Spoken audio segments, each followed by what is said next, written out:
Hey everyone, how it's going? Today we're going way back to the golden age of arcades to talk about a game that mixed action, RPG elements, and fantasy adventure long before it was common. I'ma talk about Cadash, a 1989 side-scrolling RPG platformer from Taito. It's part Castlevania, part Final Fantasy, and all classic arcade magic. Let's take a look at what made Cadash such an underrated gem of its time.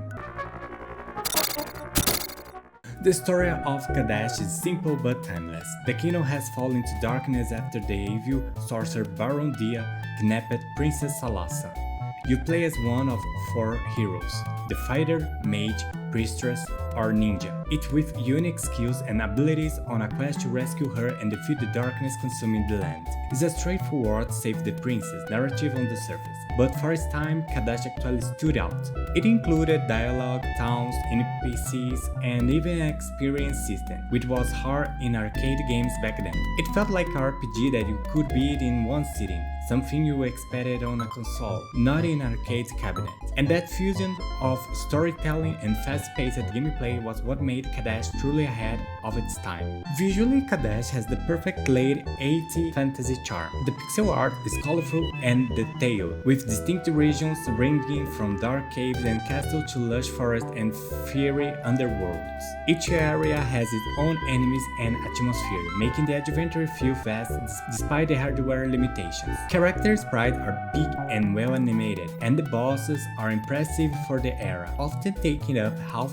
the screen. The use of color and contrast gives the game that tight arcade feel, where everything looks sharp and alive. Sure, by today's standard it's simple, but it's aged beautifully thanks to the expressive art and fantasy tone. It's a great example of how 16-bit era design could build entire world with just a few pixels.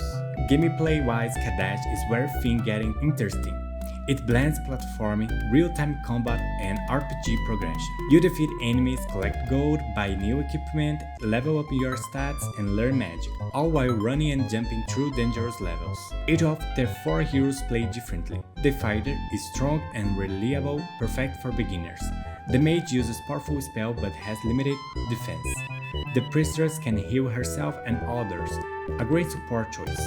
And the ninja is fast, agile, and deadly up close.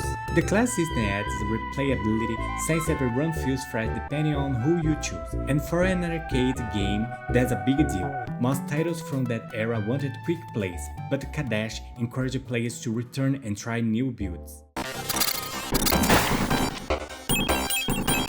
It's not an easy game. Enemies hit hard, bosses test your patience, and limited healing means you really need to manage resources carefully. But that challenge is part of its charm. It rewards skills, memorization, and smart upgrades. You can also play in coop, which makes the experience even better. Timing up to balance classes and tackle bosses together feels awesome. The soundtrack of Cadash captures that pure late 80s adventure feel.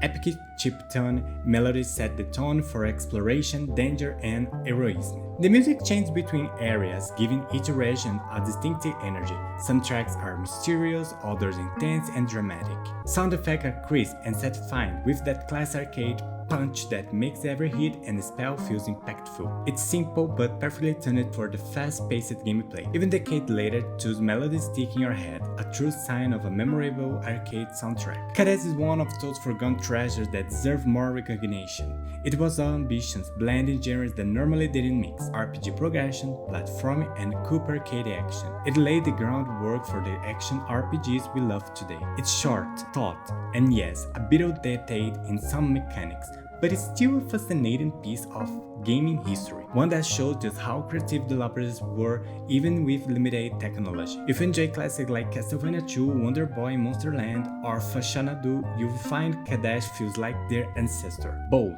challenging, and full of heart. Final score 8 out of 10. A forgotten pioneer that mixed fantasy and action in ways few games dared to at the time. So, have you ever played Cadash or maybe try one of its console version on TurboGrafx or Genesis? Let me know in the comments what you think about this classic. And if you enjoyed this little trip to the past, don't forget to leave a like and subscribe for more retro games reviews like this one. Thank you for watching, and I will see you in the next adventure.